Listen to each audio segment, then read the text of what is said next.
Ella came to me as a medical foster, and because she was recovering from her jaw being shot, and also she had a very bad leg. So I was just to see her through her medical situation. And then she came before COVID, right before COVID.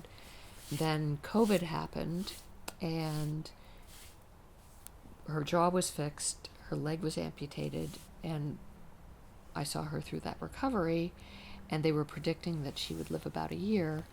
And at the time, my son was living here, and we thought, who's going to adopt a half-jawed, three-legged dog during COVID who's going to live a year? So we did. So that was how Ella came.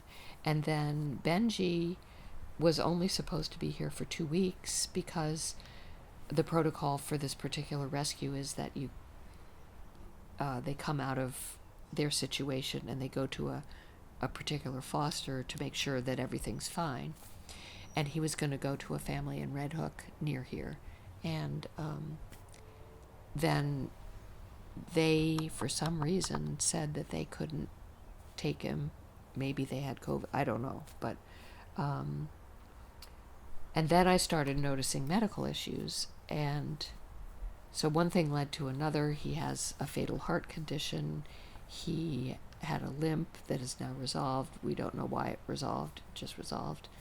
And he has an autoimmune disease that causes him to lose his hair when he gets nervous. And so after I had him 2.5 years, I decided that I may as well just adopt him because I'd had him 2.5 years.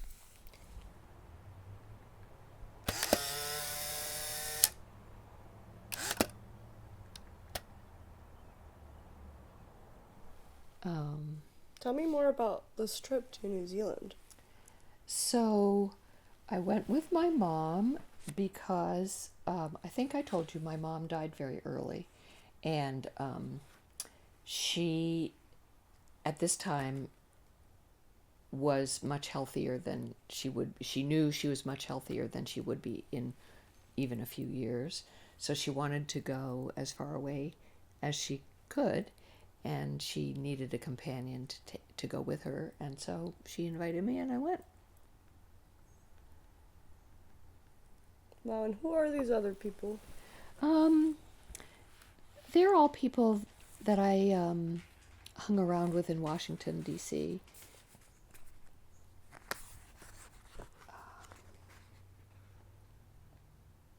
Oh, here we go. So here, that's the neighborhood waiting outside for them, and that's the Mondales, Fritz Mondale and Joan Mondale, coming out of their house. That's their house. And they came out, and then you can kind of see the limousine that was waiting for them to take them to, I guess, to the White House first. How old were you in? 21 then.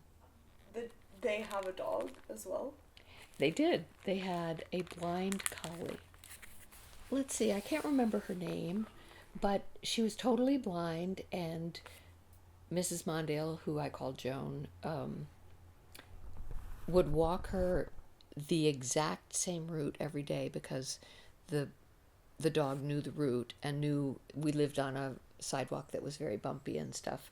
So she knew by the bumps in the sidewalk and things where she was on her route, and she felt very comfortable because she really couldn't see anything. I think she might have also been deaf, so it was tricky. And Joan Mondale walked her without a leash, just because she did, and so. But she was a lovely dog.